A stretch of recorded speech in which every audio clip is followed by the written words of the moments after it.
Hi everybody, and welcome to this really short on-demand briefing. It's part of our Keeping It Simple series for T-levels, and this particular briefing is going to really look at the core components and just give a really high look at what the core component is. So we're going to look at what it looks like, how it's assessed, how it's graded, and a little bit more about the further support that you can get. So if you've watched our Introducing T-levels briefing, you'll have seen this slide before, and this is the structure of the core components assessment. Now, in most cases, the core makes up approximately half of the T-level. So in this example, it's taken from design, surveying and planning for construction, and it's 600 guided learning hours. The core content is the knowledge and skills that underpin the entire T-level result. And the content is broken into elements, and the number of elements will depending on the T-level.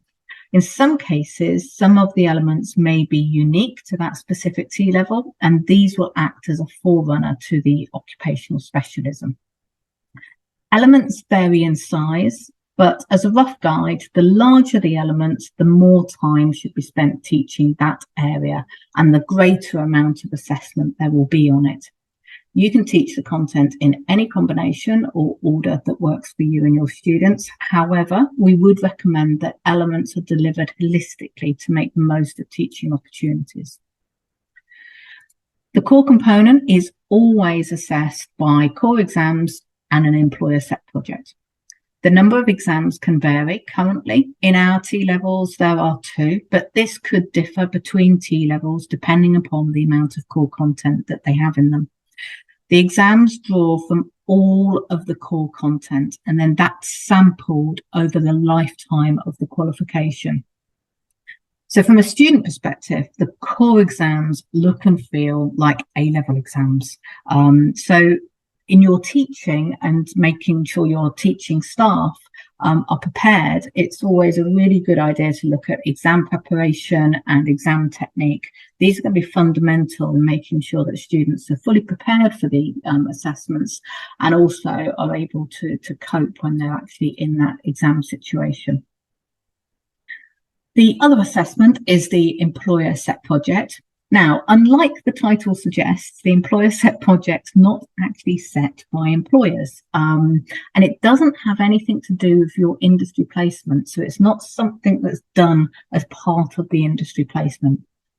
The employer set project is a set and marked task, and it's set and marked by us at Pearson. And it draws on the core content, and it's based around the skills. Now, some of these skills really do start to sort of duplicate themselves over various T-levels. There are skills such as teamwork, collaboration, communication, and research. So you see these, skills coming through the core, and the skills are what is going to be assessed here. And they are assessed via several tasks that are all based within a scenario, and then that forms a substantive project. The format and the structure of the employer set project will remain the same over the lifetime of the qualification. But what will change on a series basis is the scenario's contexts and maybe some of the activities within them.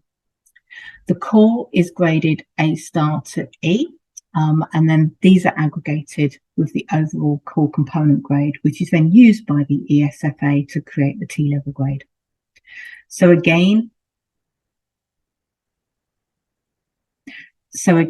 well, you'll have seen this slide if you have watched our introduction to T-levels, but here we're just going to look at the core. So as you can see, the core is A-star to E, and that sits on the left-hand side, and this is what aggregates.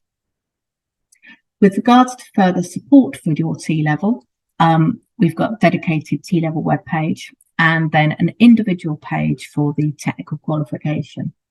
So each technical qualification has got its own webpage, and on there you find the specification, the sample assessment materials, teaching materials, past papers, and also the lead examination reports.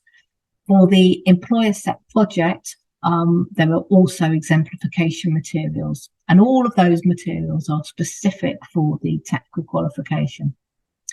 You're also going to find lots of support on the training and admin page.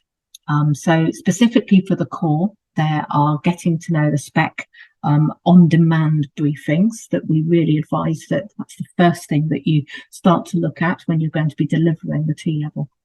You can also book onto live training from this page. So we have events of getting ready to teach and getting ready to assess. And we also have a regular Q&A network session. And this is run by our product manager and subject advisors. And this is where it's an open live session where we answer questions, where centres can share good practice, share ideas, etc. So it's always really worth dialing into those. And you can also access our recorded archive. So if you've missed any of the live training sessions, you can access them from here. Or if you just want to simply watch anything back, you can again find it again. You also on this page have the administration support guides for the Employer Set project. And these give you details with regards to how to administer the assessment.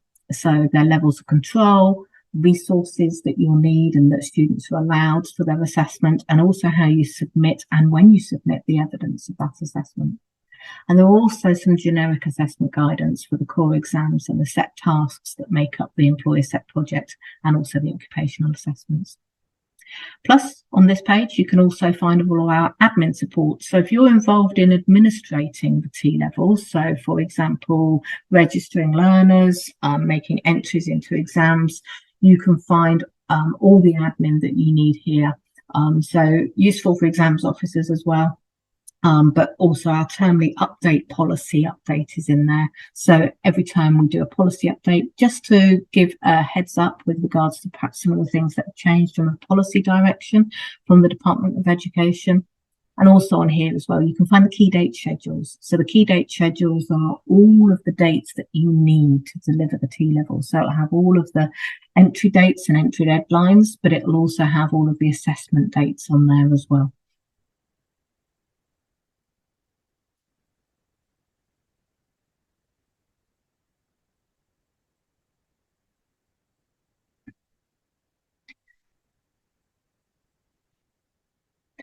As well as those resources that are specific to the core component, again, all of our T-levels have a qualification description, a student journey and a brochure. All of this is to support initial advice and guidance and recruitment. Plus also there's a dedicated student webpage, and you can learn more about T-levels from there. Very handy for students and also their parents who want to know a little bit more about T-levels, and they can read stories from other T-level students and find out about some of the progression routes that are available for a student who's taking a T-level. We've also got a dedicated employer page, and then also pages with regards to our employer partners. So some of our partners are supporting T-levels and they're supporting the delivery of T-levels as well, providing resources, etc. And we also have a regular T-level update that we send out. It goes out every month with the exception of August, and this will give you all of the dates that are important, that are coming up, and all the important news that is coming up as well. So we do recommend that anybody engaging in T-levels signs up to these updates. Thanks very much for listening, and have a good day.